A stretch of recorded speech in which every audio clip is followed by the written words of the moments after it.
Collection Service. More than 5 million borrowers are currently in default on their federal student loans. Both referrals for collection and student loan payments were put on hold back in March of 2020 due to the COVID-19 pandemic. The Department of Education says that it could pursue collection efforts for borrowers who are in default using things like wage garnishments, interception of tax refunds, or other seizures. Stanford University graduate's been sentenced to federal prison for what prosecutors called a DoorDash-style drug delivery operation in the Bay Area. 31-year-old Natalie Gonzalez will serve more than 4 years in prison as a reported leader of this drug trafficking scheme. Court records show she distributed meth, cocaine, and other drugs using an on-demand service dubbed The Shop. She and 3 other co-conspirators were prosecutors say customers would place orders from a menu of drugs for sale through the encrypted messaging system called Signal. The sellers would then deliver those drugs by car. An undercover agent used the service to order 2,000 fake Adderall pills containing meth. In a letter to the judge, Gonzalez explained that she graduated from Stanford in 2015 and was pursuing a master's degree until the COVID-19 pandemic, when she says she started the drug business.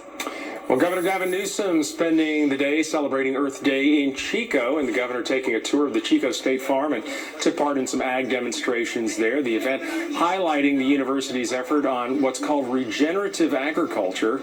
It also promoted the state's Farm to School program, which allows millions of K-12 students to get fresh meals. The governor briefly spoke at a luncheon about climate change, wildfires, and the importance of protecting the environment. There are no Republican or Democratic thermometers.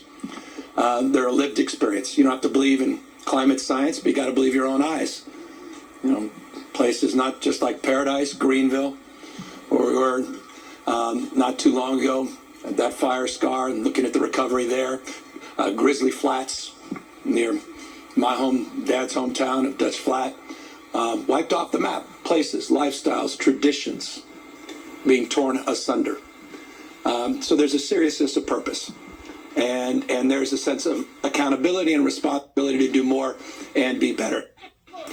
And this was the 55th year of Earth Day.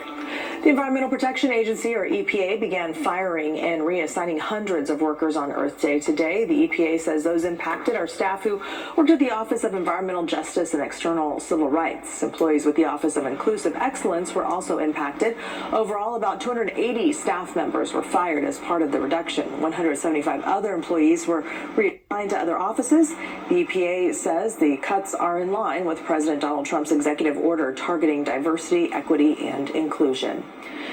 Let's get to our KCRA 3 weather and a live look from our Sutter Butte sky camera right